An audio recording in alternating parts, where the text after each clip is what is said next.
दोस्तों, जहांगीर ने नवंबर 1613 में मेवाड़ की ओर कूच की और अजमेर में शाही कैंप लगाया।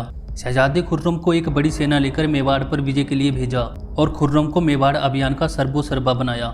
2 वर्ष की अवधि में खुर्रम ने राणा को चाबड़ के पहाड़ों में जा घेरा और जितने मुगल थाने उनके हाथ से निकल गए थे उस पर फिर से अपना अधिकार स्थापित कर दिया। राज्य की हालत दुष्काल से भी भयंकर हो चुकी थी। अब तक मेवाड़ युद्धों के कारण जर्जर हो चुका था।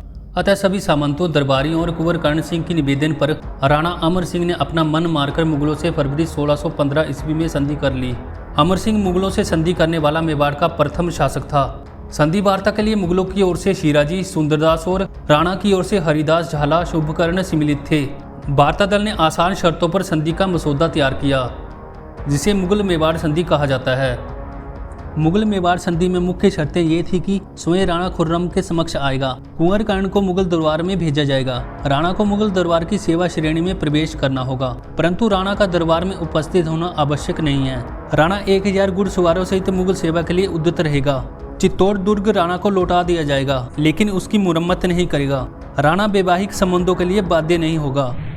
लगभग 1000 वर्षों बाद गुहिल वंश ने अपनी स्वतंत्रता खो दी और वे मुगलों के अधीन हो गए। मेवाड़ की प्रजा की दृष्टि से राजकुमार का मुगल दरबार में जाना अपमान सूचक था। महाराणा ने भी इस संधि को अपने गौरव के लिए ठीक नहीं माना और उन्हें इतना पश्चाताप हुआ कि उन्होंने इस संधि के बाद राजकार्य अपने पुत्र कर्ण को सौंपकर एकांतवास में चले गए। 26 जनवरी 1620 को महाराणा अमर सिंह का उदयपुर में देहांत हो गया और उनका अंतिम संस्कार आहड़ में किया गया। आहड़ में मेवाड़ के राणाओं की छत्रियों में राणा अमर सिंह की छतरी पहली छतरी बनी। महाराणा अमर सिंह की मृत्यु के बाद कर्ण सिंह मेवाड़ का शासक बना। महाराणा कर्ण सिंह का जन्म 7 जनवरी 1584 को हुआ और उनका राज्याभिषेक 26 जनवरी 1620 को हुआ। राज्याभिषेक के उत्सव पर जहांगीर ने राणा की पदवी देकर फरमान खिलात भेजे। उसने मुगल ढांचे पर राज्य को परगनों में बांटा और उसके अंतर्गत कई गांवों को सम्मिलित किया। इन इकाइयों के अधिकारी पटेल, पटवारी और चौधरी नियुक्त किए गए। इन सुधारों से स्थायित्व की भावना पर बल मिला और व्यापार और वाणिज्य की व्यवस्था हो गई। जब खुर्रम ने अपने पिता के विरुद्ध विद्रोह किया तो 1622 में माना जाता कि वे कुछ दिन देलवाड़ा की हवेली में, फिर जगमंदिर में, तब उसे बिछोला झील के महलों में पनाह दी गई। यहाँ से शांतिपूर्वक मांडू के मार्ग से दक्षिण भेजा गया।